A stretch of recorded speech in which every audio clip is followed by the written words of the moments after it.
میں نے قرآن کریم کی ایک آیت کریمہ تلاوت کی اور ایک اللہ کے نبی صلی اللہ علیہ وسلم کی حدیث مبارکہ آپ حضرات کے سامنے پیش کی۔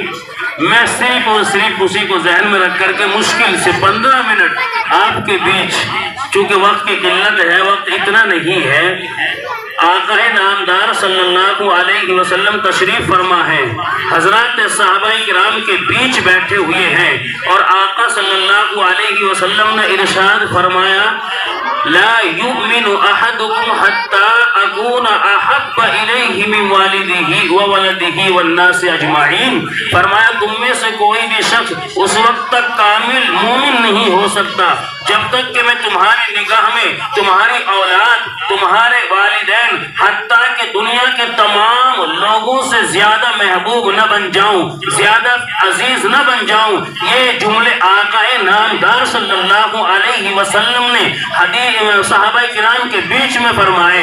حضرات صحابہ کرام سننے کے بعد میں خاموش ہیں۔ جناب حضرت محمد عمر رضی اللہ تعالیٰ کھڑے ہوئے اور کھڑے ہو کر کے ارشاد فرمایا یا رسول اللہ، آپ میری نگاہ میں ہر چیز سے زیادہ محبوب ہیں مگر میری جان سے زیادہ محبوب نہیں۔ اس پر آقا نامدار صلی اللہ علیہ وسلم نے ارشاد فرمایا عمر سن، اگر میں تیری نگاہ میں تیری جان سے زیادہ محبوب نہیں تو یاد رہے ایمان کامل نہیں ہو سکتا، ایمان مکمل نہیں ہو سکتا۔ حضرت عمر پگھل گئے، کھڑے ہو کر کے عرض کیا یا رسول اللہ، اب آپ مجھے میری جان سے بھی زیادہ محبوب ہیں۔ مسلمانوں، یہ ہے آقا رحمت صلی اللہ علیہ وسلم سے محبت و عقیدت کا تقاضا۔ ہم اگر چاہتے یہ ہیں ایمان مکمل ہو، ہم یہ چاہتے ہیں ہم سر بلند رہیں، ہم یہ چاہتے ہیں کہ دنیا کے اندر ذلت اور رسوائی ہمارے قدم بوس نہ کرے، ہمارے قدم نہ چومے۔ ہمیں چاہیے کہ اپنا ایمان مکمل کرے، آقا رحمت صلی اللہ علیہ وسلم سے محبت کا اظہار کرے، آپ کی سنتوں کو زندہ کرے۔ ایک ایک سنت کو زندہ کرنا ایمان والے کے اوپر یہ لازمی چیز ہے، لیکن آج سنتوں کا جنازہ نکالا جا رہا ہے۔ نائی کی دکان پر بیٹھ کر کے یہ داڑھی منڈواتا ہے اور داڑھی کے بالوں کو نالی کے اندر بہا دیتا ہے، اور بیاہ شادی کے اندر کیا ہوتا ہے، کتنی خرافات ہوتی ہے، نہ جانے کتنی خرافات جنم لیتی ہے کہ بچیاں بغیر پردے کے آ رہی ہے، جا رہی ہے اور کھڑے کھڑے جانوروں کی طرح کھا رہے ہیں۔ میرے آقا نے تعلیم نہیں دی تھی، میرے آقا نے تمہیں یہ سبق نہیں پڑھایا تھا، یہ سبق کو نہیں دہرایا تھا۔ میں نے اللہ کے نبی صلی اللہ علیہ وسلم کی حدیث آپ حضرات کے سامنے پیش کی۔ میں عرض یہ کر رہا تھا کہ عمر فاروق کھڑے ہوئے اور یوں کہا کہ یا رسول اللہ، مجھے دنیا کی ہر شے سے آج آپ محبوب ہیں مگر میری جان سے زیادہ محبوب نہیں۔ اس پر آقا رحمت صلی اللہ علیہ وسلم نے ارشاد فرمایا عمر سن، اگر تیری جان سے بھی زیادہ محبوب نہیں، زیادہ عزیز نہیں، تیرا ایمان مکمل نہیں ہو سکتا۔ عمر فاروق سے کھڑے ہو گئے، پگھل گئے، یوں کہا یا رسول اللہ، اب آپ مجھے میری جان سے بھی زیادہ محبوب ہیں۔ مسلمانوں، یہ ہے محبت کا تقاضا۔ آقا رحمت صلی اللہ علیہ وسلم کے ساتھ ہر ایمان والے کو اتنی محبت ہونی چاہیے، اور اگر محبت کا انداز دیکھنا ہو تو وہاں چلے بلال حبشی رضی اللہ تعالیٰ عنہ کی عدالت کے اندر کہ آقا رحمت صلی اللہ علیہ وسلم دنیا سے پردہ فرما گئے، زمانہ پلٹ کر کے آیا ہے۔ امیر المؤمنین حضرت ابو بکر صدیق رضی اللہ تعالیٰ عنہ کا آپ نے درخواست کی ہے کہ امیر المؤمنین، میں جہاد میں جانا چاہتا ہوں۔ میں نے اللہ کے نبی سے سنا ہے کہ جہاد میں جانا یہ تمام اعمال کے اندر ایک اہمیت کا حامل ہے، اسی لیے باہر جانا چاہتا ہوں، جہاد میں جانا چاہتا ہوں۔ حضرت ابو بکر نے منع کیا اور یوں کہا یوں کہا بلال حبشی کو اشارہ کر کے تم یہی اذان دیتے رہو، اذان دیتے رہے۔ پھر ان کا انتقال ہوا، زمانہ پلٹ کر کے آیا ہے عمر فاروق رضی اللہ تعالیٰ عنہ کا، اور عمر فاروق سے کہا کہ امیر المؤمنین، میں جہاد میں جانا چاہتا ہوں۔ حضرت عمر نے انکار کیا کہ نہیں، آپ بھی اذان دیتے رہے۔ بہرحال انہوں نے کہا میں 2 اماموں کے اذان دیا کرتا تھا, ایک نبی رحمت صلی اللہ علیہ وسلم اور دوسرا ابو بکر ہیں, وہ دونوں دنیا میں نہ رہے. اب میں نے آقا سے جو سنا تھا میں اس پہ عمل کرنا چاہتا ہوں. یہ اجازت مل گئی, چلے گئے, ملک شام کی طرف نکل گئے, وہاں جا کر کے قیام کیا اور وہاں ہی زندگی گزارتے رہے. آقا رحمت صلی اللہ علیہ وسلم خواب میں تشریف لائے اور یوں کہا, بلال یہ کیسی محبت ہے, یہ کیسی جفا ہے, ہم یہاں ہیں اور تم وہاں ہو. بلال حبشی کھڑے ہو گئے, رات کو سفر کیا, مدینے پہنچے. وہاں مدینے کے لوگوں نے جب بلال کو دیکھا, اس زمانے کے بعد آقا رحمت صلی اللہ علیہ وسلم کا زمانہ یاد آ گیا. صحابہ کرام نے درخواست کی ہے کہ ہمیں اذان پڑھ کے سنا دی جائے, آج آپ اذان دیں تاکہ ہمیں نبی رحمت کا زمانہ یاد آ جائے. بلال حبشی نے انکار کر دیا یہ کہہ کر کے, جب میں کہوں گا اشہد ان لا الہ الا اللہ, پھر میں تاب نہ لا سکوں گا, کس کا چہرہ دیکھوں گا اور کس کے لیے جملہ کہوں گا. پھر منع کر دیا. لیکن بہرحال لوگوں نے کہا کہ ایسے نہیں. لوگوں نے حضرت حسنین رضی اللہ تعالیٰ عنہ کو تیار کیا. یہ دو شہزادے ہیں, حضرت حسنین علی کے لخت جگر ہیں, فاطمہ الزہرا کے لخت جگر ہیں. یہ دونوں بھائی ہیں, دونوں شہزادے ہیں. تاریخ میں کبھی ایسے شہزادے نہیں دیکھے ہوں گے, اس روئے زمین پہ کوئی ایسے شہزادے نہیں آئے ہوں گے, آسمان کی بلندی نے بھی ایسے شہزادے نہیں دیکھے ہوں گے جو ان شہزادوں کو جو عزت و رفعت اس زمین نے دی ہے. بہرحال بڑا مقام ہے, اور آپ کے مرتبہ مقام کا عالم یہ ہے کہ نبی رحمت صلی اللہ علیہ وسلم آپ کو گود میں اٹھا لیتے ہیں اگر خطبہ دے رہے ہیں, اور ان دونوں بھائیوں میں سے کوئی ایک آ رہا ہے, نبی رحمت آگے بڑھ کر کے اٹھا لیتے ہیں, کاندھے میں بٹھا لیتے ہیں. حد تو تب ہو جاتی ہے جب میرے آقا نماز ادا کر رہے ہیں اور بلال نماز ادا کر رہے ہیں. حضرت حسنین میں سے کوئی, دونوں میں سے ایک بھائی یہاں پشت پر سوار ہو گیا, بیٹھ گیا.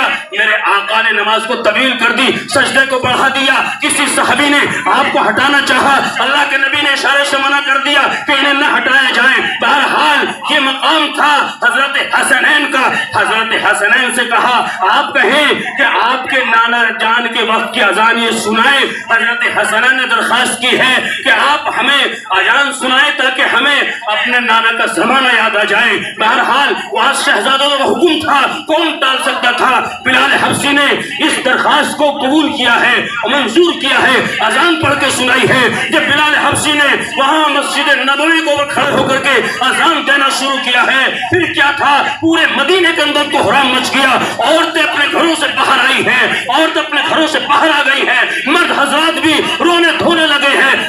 وہاں مدینے کی گلیوں میں رونے کا شور اس قدر بلند ہوا, تاریخ بتلاتی ہے کہ مدینے کے لوگ اس سے زیادہ کبھی نہیں روئے کہ جس دن آقا رحمت صلی اللہ علیہ وسلم کا ایک لمبے زمانے کے بعد زمانہ یاد آیا, پھر روئے ہیں. اور یہی نہیں, اگر عشق رسول دیکھنا ہو تو چلے وہاں سعد اسود کی عدالت کے اندر یہ کالا کلوٹا صحابی ہے, اللہ کے نبی صلی اللہ علیہ وسلم کا صحابی ہے, کالا کلوٹا ہے. اللہ کے نبی کی خدمت میں حاضر ہو کر یوں عرض کرتا ہے, یا رسول اللہ, کیا میرا کالا پن, کیا میری بدصورتی نکاح میں حائل ہو سکتی ہے؟ آقا نے کہا, نا سعد اسود ایسی بات نہیں ہے, مسلمان ہونا ضروری ہے.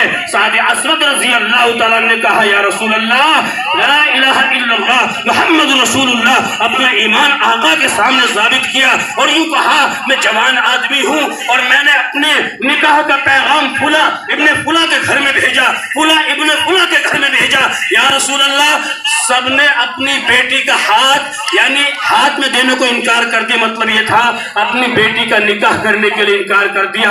آقا رحمت صلی اللہ علیہ وسلم نے ارشاد فرمایا, عمر بن وہب الثقفی کے یہاں چلے جاؤ, یہ مدینہ کے بڑے آدمی ہیں, ان کے گھر میں ایک بیٹی ہے, شادی کے قابل ہے, جوان ہے, اور مدینہ کی ساری بیٹیوں میں خوبصورت ہے, خوبصورت ہے, نیک عادت کی ہے, اچھے اخلاق کی ہے. یہ تیز قدموں کے ساتھ میں وہاں گئے, کنڈی کھٹکھٹائی. جب کنڈی کھٹکھٹائی گئی ہے, عمر بن وہب ثقفی دروازے پر ہیں, ان کے پیچھے ان کی بیگم ہے, اپنی ماں کے پیچھے وہ بیٹی کھڑی ہوئی ہے. یہ صحابی یوں کہتے ہیں, آپ مجھے جانتے ہیں, میں اللہ کے نبی کا صحابی ہوں, میں اللہ کے نبی کا غلام ہوں, مجھے آقا نے بھیجا ہے, آپ اپنی بیٹی کا ہاتھ میرے ہاتھ میں دے دے.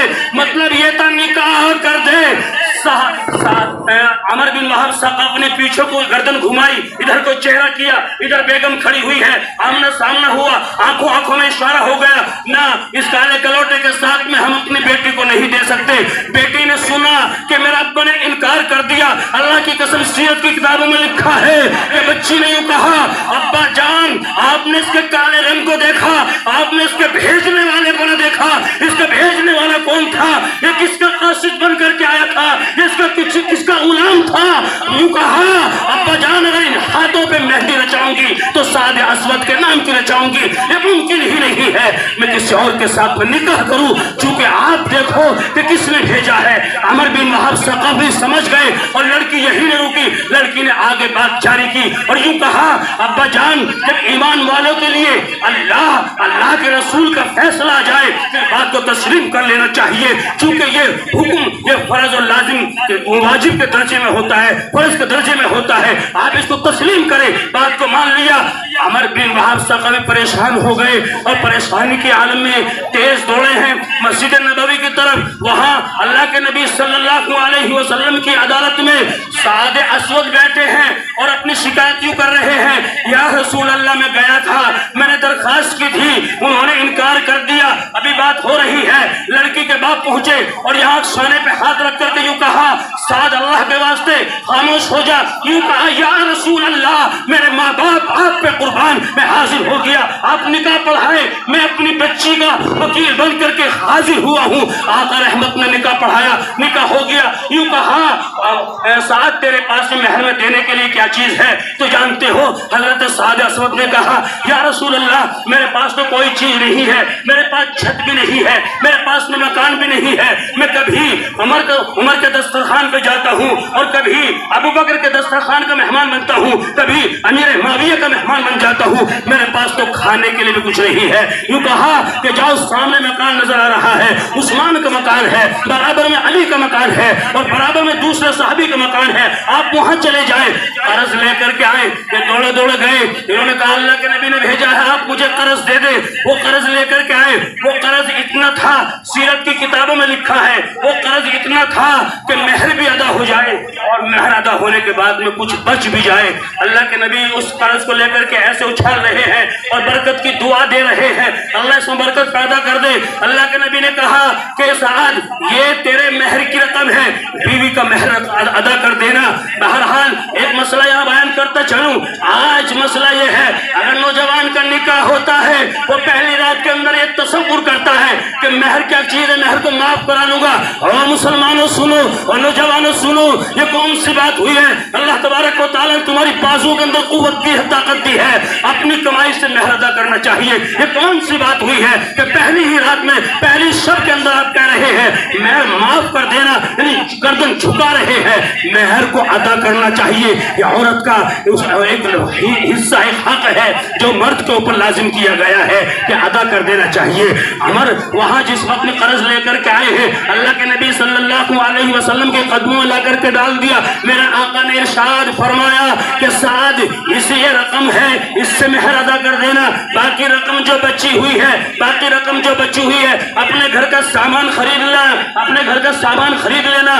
یہ چلے گئے بازار چلے گئے، وہاں جا کر کے دال آٹا چینی خریدی، کپڑا خریدا۔ کسی کہنے والے نے کہا او مسلمانوں تم یہاں مارکیٹ کے اندر خرید و فروخت میں لگے ہوئے ہو، اللہ کی قسم وہاں آقا رحمت صلی اللہ علیہ وسلم جہاد کے لیے تشریف لے جا رہے ہیں۔ سعد اسود نے چینی دال کپڑا سب واپس کر دیا اور ایک اسی رقم سے گھوڑا خریدا، زینے خریدی اور ایک کالا کپڑا یہاں نقاب کے طور پہ لگایا اور گھوڑے کو ایڑ لگا کر کے اور وہاں مسلمانوں کی فوج میں شریک ہو گئے اور تیز برق رفتار گھوڑا خریدا تھا، سب سے آگے آپ کا گھوڑا تھا۔ صحابہ کرام سوچ رہے ہیں کہ ہماری مدد کے لیے اللہ تبارک و تعالیٰ نے آسمان سے فرشتوں کو بھیجا ہے، جبرائیل کو بھیجا ہے۔ پوچھا کسی صحابی نے حضرت علی سے کون ہے؟ حضرت علی نے کہا اس کی قطعاً ضرورت نہیں ہے یہ کون ہے، لیکن جو بھی ہے بہرحال یہ ہمارے سپاہی ہی ہے، ہمارے شریک ہیں، جنگ میں ہمارے معاون ہیں۔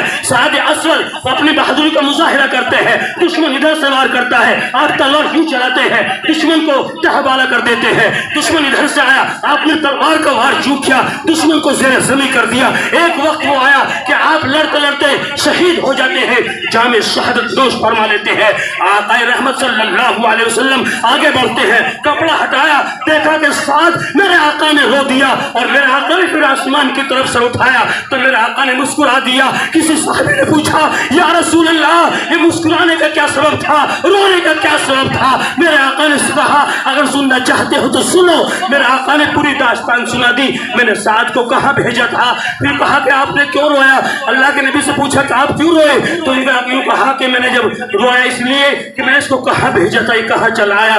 پوچھا کہ یا رسول اللہ آپ نے کیوں مسکرایا, کہا کہ میں نے آسمان کی طرف دیکھا, جنت سے حوریں نچلے آسمان پر آ گئی, اور ایک حور تیزی کے ساتھ میں کہتی ہوئی آ رہی تھی کہ سعد سے نکاح میں کروں گی, سعد سے نکاح میں کروں گی. اور میں نے دیکھا کہ حوریں آپس میں بحث کر رہی تھی. یہ ہے عشق رسول, یہ ایسی محبت ہونی چاہیے. مسلمانوں اگر دل میں ایسی محبت ہمارے پیدا ہو گئی تو پھر ہم کامیاب, زندہ باد. اگر ایسی محبت نہیں ہے, یہ کہنے مجھے کوئی قباحت نہیں ہے, پھر ہم مرداباد. اللہ تعالیٰ عمل صالح کی توفیق مرحمت فرمائے. آخر دعوانا ان الحمد للہ رب العالمین.